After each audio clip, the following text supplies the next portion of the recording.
Oregon first legalized cannabis, it did not build in worker protections that other states did. Because of vague federal laws, some employers have refused to acknowledge workers' rights. This measure makes such acknowledgement part of the licensure process.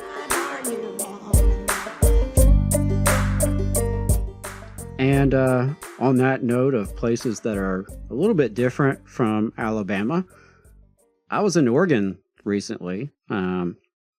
I visited Portland, Oregon for the LRAN conference, the Labor Research Action Network conference. Really fascinating conference, good stuff, good people. Learned a lot, enjoyed the workshops and some of the guest speakers. It was really fascinating for me that, an Alabama boy, Mississippi boy, lifelong Southerner, to go out to the West Coast. It's as far west as I've ever been. I visited Denver once for the NEARA, actually, that we were talking about earlier. But besides that, I'd never been out west, and so it was cool to go visit Oregon and see just how different things are. It felt like I was in another country. I was pretty blown away by public transportation. Not something I'm familiar with here in the South. Don't see a lot of public transportation, so that was interesting. Of course, saw advertisements for marijuana. Also, we don't have legal marijuana here in Alabama or anywhere else in the South, or at least in the deep South. So that was definitely different. I was talking to the Uber driver, and she's pregnant, and she was talking about how she was going to benefit from paid parental leave that they have in Oregon. It's pretty new, is my understanding, but that was very interesting. She also, so she was talking about how she's going to benefit from paid parental leave that they have in the state, but she couldn't believe that they still arrested people for marijuana here in Alabama. And so that was just interesting to have that conversation with someone, local, and how they couldn't quite put their head around some of the things that we experience here in Alabama and how different it is. And there was a news story that I've come across that to me highlights that a lot. And from all places, it's from an outlet called Marijuana Moment. Not our typical source of news here on the Valley Labor Report. But the headline is, Major Unions Submit Signatures for Ballot Initiative to Require Oregon Marijuana Businesses to Have Labor Peace Agreements. So I got to break that down for a second, because that's like not legal in Alabama on about 2 or 3 different levels.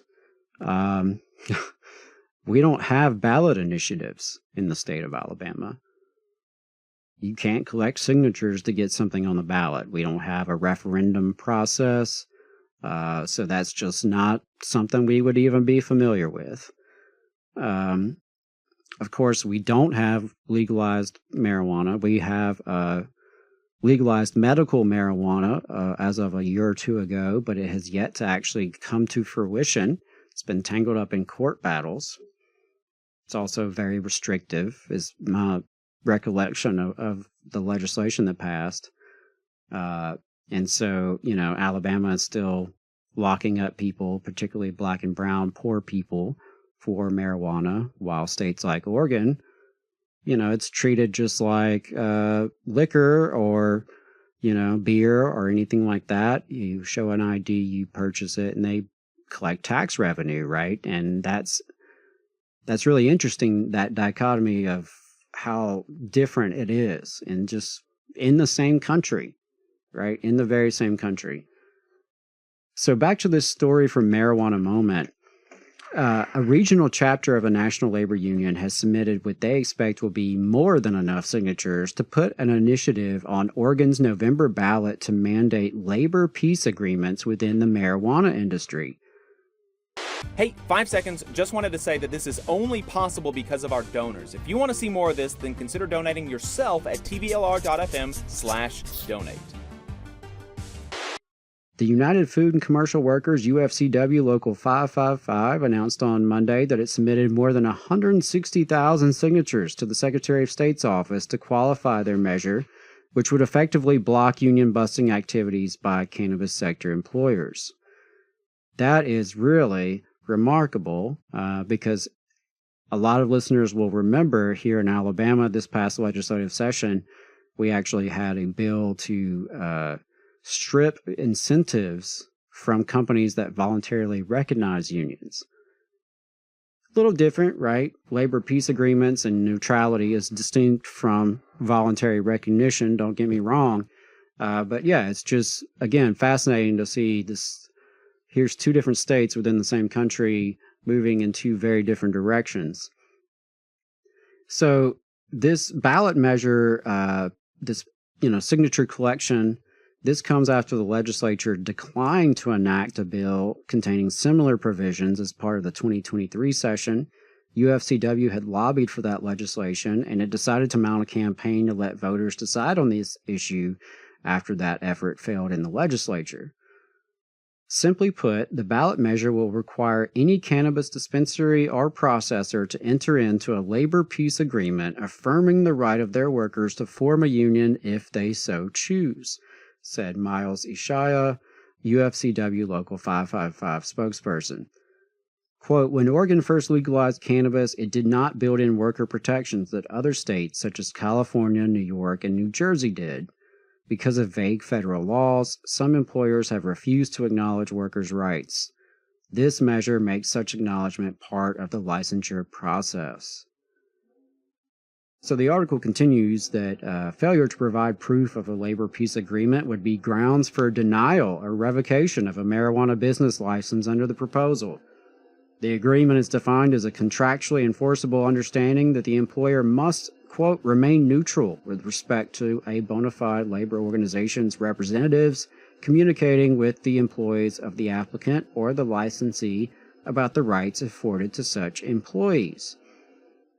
Dan Clay, president of UFCW Local 555, said that Oregon's cannabis licensing process has a lot of holes, regulation is sloppy, and safety violations are rampant, forcing the better employers to compete against the rotten ones that freely cut corners. Collectively bargained safety standards allow workers to enforce safety violations as a contractual issue, he said. In addition to improving workers' rights, this measure will help to bring Oregon's cannabis industry out of the dark, further legitimizing it. Sandy Humphrey, Union Secretary-Treasurer, said marijuana workers in Oregon currently, quote, lack the protections to speak out about safety and product standards. We've heard the same stories from cannabis workers across the state. Toxic chemicals, unchecked pests, and fire hazards plague the Oregon cannabis industry, Humphrey said. Employers are cutting corners at every step at the cost of workers and consumers. When workers try to speak out about safety concerns or products that don't meet state regulations, they're met with intimidation because they lack the protections other workers have. The reality is, when you buy weed in Oregon, you don't know if it meets basic consumer standards, and you don't know whose life was put in danger to make it. Oregon officials will have until August 5th to verify whether or not the union collected enough valid petitions for the initiative to make the ballot. At least 120,413 valid signatures are required for qualification. So the local union had pressed for legislators to enact this bill last year, and it was effectively killed by a top House Democrat, and the union announced that it would be leading a recall effort to oust him. So that'll be fun to watch. As labor unions fight for workers' rights in these multiple legalization states, from Rhode Island to Missouri, the National UFCW has also been involved in pushing for federal cannabis reform. And of course, the Teamsters are another big union entering this cannabis organizing space as well. And we've seen them speak out on federal legislation. Specifically, UFCW has advocated for the urgent passage of a congressional bill to protect banks that work with state legal marijuana businesses from being penalized by federal regulators, casting it as a public safety imperative in light of a surge of robberies targeting the cash-intensive industry. So, wanted to bring that story out of the Northwest, out of Oregon. To someone here in Alabama, it's mind-blowing. It's mind-blowing that you have legalized marijuana. It's mind-blowing that you have a referendum process where literally you can go collect signatures to get something on the ballot for the voters to choose. And it's, pretty mind-blowing to see a push for labor peace agreements. So like I said, that's a little different from us on about 2-3 different levels, but it's a really fascinating story. And shout out to UFCW 555 for their advocacy here. It doesn't matter what industry you're in, you need protections, you need safety, you need a voice, and so you need a union. So it's good to see unions like UFCW and the Teamsters organizing in the cannabis industry, as it spreads from state to state. Any new industry means new employers. That means new employees who can be exploited or oppressed. And it's important that we have each other's back there. It'll be fun to watch this election and see if the voters are with the union on this. I think they're clearly making a case that it's good not just for the workers impacted, but for consumers and the broader public as well. And it would be, fantastic to see. So sending our support there. You just saw a clip from the Valley Labor Report. We are live every Saturday morning from 9:30 a.m. till 12:30 p.m. And we pride ourselves on keeping all of our content free to everybody so that we can talk to as many working folks as possible. If you support the work that we're doing, you think that it's important, you think that it's good, then consider making a monthly contribution to the project, and you can do that on our website, tvlr.fm.